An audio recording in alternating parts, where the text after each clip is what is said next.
মা আমাকে ছেড়ে দাও, আমি বিয়ে করবো না, ও একটা প্যারালাইসিস রোগী। আরে তুমি বুঝো না কেন, ওর সাথে বিয়ে করলে আমরা অনেক টাকা পয়সা পাবো। তোমার ওই মেয়ের সাথে বিয়ে করাই দাও না। আরে তুমি তো আমার সৎ বোন, তাই তো তোমাকেই বিয়ে করতে হবে। আরে মা আমাকে ছেড়ে দাও, আমার সাথে এমনটা করো না। যাক, অনেক সুন্দর একটা অ্যাক্টিং করে ওই পাগল পরিবার থেকে চলে আসলাম। আরে ঋতুমা, তুমি টেনশন করো না, গুরুজি বলছে তুলা রাশির মেয়ের সাথে বিয়ে করলে নাকি ও দ্রুতই সুস্থ হয়ে যাবে। মা যদি এমনটা না হয় তাহলে তুমি ডিভোর্স নিতে পারো। আরে মা, আমি তোমার বৌমা হয়ে এসেছি, এখান থেকে আমি কোথাও যাব না। তাতে প্রিন্স সুস্থ হোক বা না হোক, আমাদের বাড়ির ডান সাইডে যে প্রপার্টিটা আছে আর যে কফি হাউসটা আছে ওটা মিনির নামে করে দাও। এরপরে তো আমার অনেক টাকা পয়সা হয়ে যায় আর আমি ধনীদের মতো বাঁচতে শুরু করি। আমি বেঁচে গিয়েছি, আমার হাজবেন্ড প্যারালাইজ, না হলে তো আমাকেও বাচ্চা জন্ম দিতে হতো। মিনি, তুমিও তো চাও বাচ্চা জন্ম দেওয়ার জন্য। আর কি বলছে?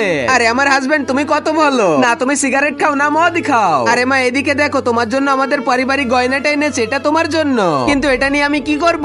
ঠিক তখনই তো তার সৎমা সেটা কেড়ে নেয়। মিনির সৎমা তো তাকে মারতেই যাচ্ছিল, তখনই তো প্রিন্স তার হাতটা ধরে নেয়। তারপরে যা হলো। আর আগে মহান আল্লাহকে তুমি ভালোবাসলে লাইক এন্ড সাবস্ক্রাইব করে দাও, আর পার্ট 2 দেখতে চাইলে অবশ্যই কমেন্টে পার্ট 2 লিখো।